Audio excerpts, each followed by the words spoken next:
Good morning all of you. നമ്മളിന്ന് 7ാം ക്ലാസ്സിലെ മധ്യകാല ഇന്ത്യ സാംസ്കാരിക പ്രസ്ഥാനങ്ങൾ എന്ന് പറയുന്ന പുതിയ പാഠഭാഗത്തിലെ 2ാമത്തെ യൂണിറ്റാണ് നോക്കുന്നത് കേട്ടോ. അപ്പോൾ നമുക്ക് ക്ലാസ്സിലേക്ക് പോയാലോ.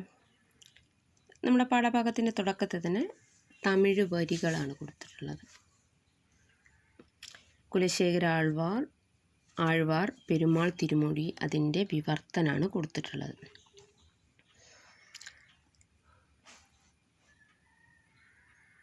തിരുവേങ്കടമലയിൽ ഒരു പ്രാവായി, അവിടത്തെ കുളത്തിലൊരു മീനായി, ഒരു ചെമ്പകമായി, മലയിലെ തൂണായി, ക്ഷേത്രത്തിലെ ഒരു പടിയായി, എങ്കിലും ജനിച്ചാൽ മതി എന്നതാണ് ആ കവിതയുടെ തമിഴ് കവിതയുടെ വിവർത്തനത്തിൻ്റെ അർത്ഥം എന്ന് പറയുന്നത്. എന്താണ് അതിലൂടെ നമ്മൾ ഉദ്ദേശിക്കുന്നത് നോക്കാം. 9ാം നൂറ്റാണ്ടിൽ കേരളത്തിൽ ജീവിച്ചിരുന്ന കുലശേഖര ആഴ്വാർ എന്ന ഭക്തകവി രചിച്ച പെരുമാൾ തിരുമൊഴി എന്ന കൃതിയിലെ ഭാഗമാണ് കൊടുത്തിട്ടുള്ളത്. ഈ വരിയിലൂടെ നിങ്ങൾക്ക് ലഭിക്കുന്ന ആശയം എന്താണ്? നമുക്ക് ആ വരിയിലൂടെ ലഭിക്കുന്ന ആശയം എന്ന് പറഞ്ഞാൽ എന്തായിരിക്കും? ദൈവത്തിന് സമ്പൂർണ്ണമായി ജീവിതം സ്വയം സമർപ്പിക്കുന്നതിനെയാണ് ഭക്തി എന്ന് പറയുന്നത്, അല്ലേ? ഭക്തിയാണ് നമുക്ക് ആ വരികളിൽ കാണുന്നത്. അതായത് തൻ്റെ ജീവിതം പൂർണ്ണമായും ദൈവത്തിന് സമർപ്പിച്ച എന്നതാണ് ഭക്തി എന്ന് പറയുന്നത്. ആ ഒരു ഭക്തിയാണ് നമുക്ക് ആ കവിതയിലൂടെ കാണാൻ കഴിയുന്നത്. ഭക്തി അടിസ്ഥാനമാക്കി ഉയർന്നു വന്ന ആശയങ്ങളും പ്രസ്ഥാനങ്ങളുമാണ് എന്ത് പേരിൽ അറിയപ്പെടുന്നത്? ഭക്തി പ്രസ്ഥാനം എന്ന് പറയപ്പെടുന്നു. മധ്യകാലഘട്ടത്തിൽ ഇന്ത്യയിൽ നിലനിന്നിരുന്ന യാഥാസ്ഥികത കാഴ്ചപ്പാടും ജാതി വ്യവസ്ഥയും ജനങ്ങൾക്കിടയിൽ വിവേചനം സൃഷ്ടിച്ചിരുന്നു. സാമൂഹ്യ വിവേചനം വേറിട്ടിരുന്ന ജനവിഭാഗങ്ങൾ ഭക്തി പ്രസ്ഥാനത്തിൽ ആകൃഷ്ടരായി. അപ്പോൾ ആ സമയത്ത് എന്ന് പറഞ്ഞാൽ നമ്മുടെ സമൂഹത്തിൽ എൻ്റെ കേസ് എന്ന് പറഞ്ഞത് യാഥാസ്ഥികതമായ കാഴ്ചപ്പാടുകൾ, ജാതി വ്യവസ്ഥയും ജനങ്ങൾക്കിടയിൽ പലതരത്തിലുള്ള വേർതിരിവുകളും. ഈ സാമൂഹ്യ വിവേചനമൊക്കെ നേരിടുന്ന ജനവിഭാഗങ്ങൾ നേരെ എന്തിലേക്ക് മാറി? ഭക്തി പ്രസ്ഥാനത്തിലേക്ക് ആകൃഷ്ടരായി. ക്രമേണ വ്യത്യസ്ത കാലങ്ങളിൽ ഇന്ത്യയിലെ വിവിധ ജനങ്ങളുടെയും ദർശനങ്ങളുടെയും അനുഷ്ഠാനങ്ങളുടെയും സമന്വയവും ഉണ്ടായി. ഇത്തരത്തിൽ രൂപപ്പെട്ട 2 പ്രധാന സാംസ്കാരിക പ്രസ്ഥാനങ്ങളല്ല, ഒന്ന് ഭക്തി പ്രസ്ഥാനം, മറ്റൊന്ന് സൂഫി പ്രസ്ഥാനം. ഈ അധ്യായത്തിൽ നമ്മൾ പഠിക്കുന്ന ഭക്തി പ്രസ്ഥാനത്തെക്കുറിച്ചും സൂഫി പ്രസ്ഥാനത്തെക്കുറിച്ചും. അല്ലെങ്കിൽ നമുക്ക് ഇന്ന് ആദ്യമായിട്ട് ഭക്തി പ്രസ്ഥാനത്തെക്കുറിച്ച് നോക്കാം. ഭക്തി പ്രസ്ഥാനം ആരംഭിക്കുന്നത് ദക്ഷിണേന്ത്യയിലാണ്. ഇഷ്ടദൈവത്തോടുള്ള അചഞ്ചലമായ ഭക്തിയെ സൂചിപ്പിക്കുന്ന ഗീതങ്ങളും കീർത്തനങ്ങളും രചിച്ചിരുന്ന ഭക്തകവികൾ ദക്ഷിണേന്ത്യയിൽ ജീവിച്ചിരുന്നു. ആഴ്വാർമാർ എന്നറിയപ്പെടുന്ന വിഷ്ണു ഭക്തരും നായനാർമാർ എന്നറിയപ്പെടുന്ന ശിവഭക്തരുമാണ് ഈ ഭക്തകവികൾ.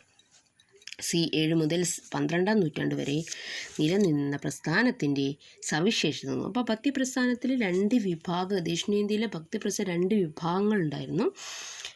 ആ വിഭാഗങ്ങളിലെ ഒരു വിഭാഗം വിഷ്ണു ഭക്തരും മറ്റൊരു വിഭാഗം ആരാണ്? ശിവഭക്തരാണ്. ഈ വിഷ്ണു ഭക്തരെ നമ്മൾ എന്ത് പേരിൽ അറിയപ്പെടുന്ന? ആഴ്വാർമാർ എന്ന് പറയുന്നു. അതേപോലെ ശിവഭക്തരെ നമ്മൾ നായനാർമാർ എന്ന് പറയുന്നു. ഇനി ഈ ഭക്തി പ്രസ്ഥാനത്തിൻ്റെ സവിശേഷതകളാണ് നമുക്ക് പഠിക്കാനുള്ളത്. ഈ ഭക്തി പ്രസ്ഥാനം പ്രാദേശിക ഭാഷകളിൽ കീർത്തനങ്ങളുടെ രചനയും ആലാപനവുമായിരുന്നു. അതുകൊണ്ട് പെട്ടെന്ന് തന്നെ സാധാരണ ജനങ്ങൾക്ക് എന്ത് ചെയ്യാൻ പറ്റും? മനസ്സിലാക്കാൻ കഴിയും. അപ്പം എന്താ? പ്രാദേശിക ഭാഷകളിലാണ് അവർ തങ്ങളുടെ കീർത്തനങ്ങൾ രചിച്ചിരുന്നത്. ദൈവത്തോടുള്ള സ്നേഹവും സമർപ്പണവും ആയിരുന്നു, അകമഴഞ്ഞ ഈ ഭക്തിയായിരുന്നു. ജാതി വ്യത്യാസമില്ലാതെ എല്ലാവർക്കും ഭക്തി പ്രസ്ഥാനത്തിലേക്ക് എന്തുണ്ടായിരുന്നു?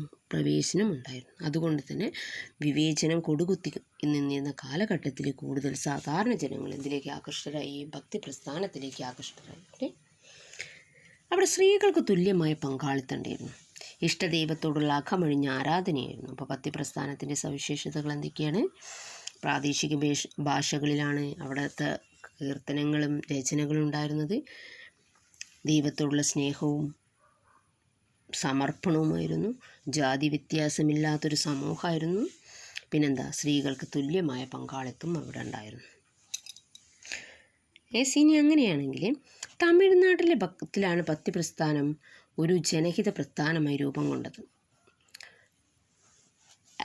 അപ്പോൾ ഭക്തി പ്രസ്ഥാനത്ത് കൂടുതൽ പ്രാധാന്യം ഉണ്ടായിരുന്ന എവിടെയാണ്? തമിഴ്നാട്ടിലായിരുന്നു. ആഴ്വാർമാരും നായനാർമാരും പ്രാദേശിക ഭാഷകളിൽ ഭക്തികാര്യങ്ങൾ ആലപിച്ച് സഞ്ചാരം നടത്തിയെന്നുകൊണ്ട് ജനങ്ങൾക്കിടയിൽ ഭക്തി പ്രചരിച്ചു.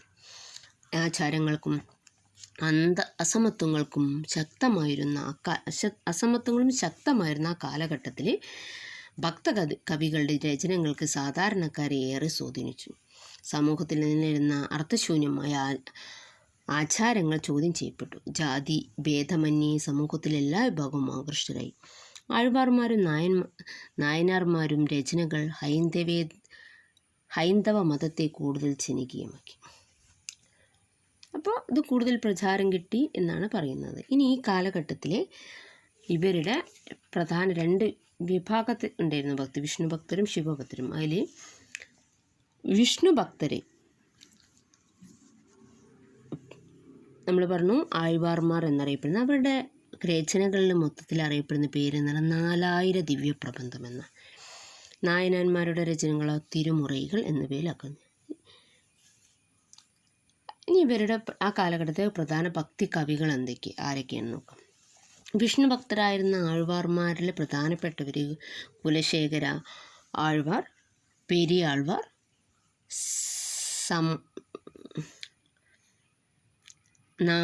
നമ്മാഴ്വാർ, ആണ്ടാൾ. ശിവഭക്തരാണെങ്കിലോ കാരക്കൽ അമ്മയാൾ, അപ്പർ, സംബന്ധർ, സുന്ദരൻ, മാണിക്യവാസ്ത്രയാണ്. ഓക്കെ, അപ്പോൾ നമ്മളിവിടെ ഭക്തി പ്രസ്ഥാനം, അതിലെ സവിശേഷത, അതിലെ പ്രധാന എഴുത്തുകാരെ നമ്മൾ പരിചയപ്പെട്ടു. ബാക്കി നമുക്ക് അതിൻ്റെ ഇനി ഭക്തി പ്രസ്ഥാനത്തിലെ പ്രൊപ്പഗേറ്റേഴ്സ്, അതായത് പ്രചാരകരെ കുറിച്ച് നമുക്ക് എന്ത് ചെയ്യാം, അടുത്ത ക്ലാസ്സിൽ പഠിക്കാം. എല്ലാവർക്കും മനസ്സിലായെന്ന് വിചാരിക്കുന്നു. Okay, by.